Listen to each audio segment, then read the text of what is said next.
Hi everyone, discussion forum unit 8. What happens in the story? Please share at least a one sentence summary of the story.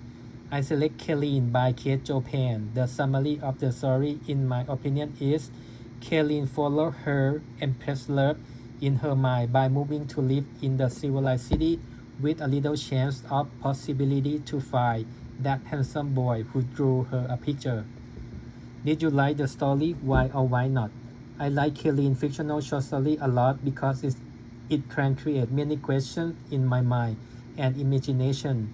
So my imagination created about American people style in the past.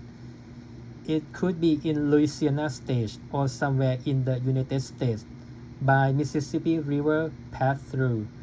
As to Kelly and her parents spoke French, but most of passengers from the train they spoke English. In this story, it mentioned about the train rails from the Texas and Pacific Road ran from the north to south of America, which could mean about the best transportation on that time without airplanes at current. Costume of people wore on that time, it could inspire me to think about Titanic movie that they both could be on the same era. However, Kaylin was so lucky to see the kind lady who was her employer. I could imagine about $5 per month for her weight. That would be currently equal $3,000. Kaylin was excited to see the civilized city surrounded with crowded people at the beginning when she arrived there. Then she was sad that she couldn't find the young handsome man who drew her a picture. So I can imagine this story in the next chapters that Kaylin might meet that young man in one day by a destiny.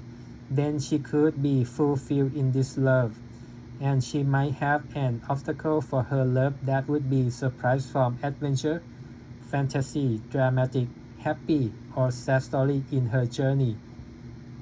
How does reading fiction compare with the academic articles we have read earlier in the term? Fictional stories are different in many terms of imagination and inspiration by each reader. It depends on background, capture human emotion, and bring up past memories. Readers should read many times to get the full meaning. Therefore, the reader should research unfamiliar vocabulary words and ideas from the poetic story. Readers can learn from the story by their imagination without true or false conditions. The author can create a plot of story by communicate any points and aspects whatever they decide to readers. In contrast, the academic articles are more formal and logical. They have sequences, supportive details, and cited references. However, they both reading have different objectives. Fictional stories are suitable for relaxing and entertaining, but academic articles are suitable for learning and education. Thank you.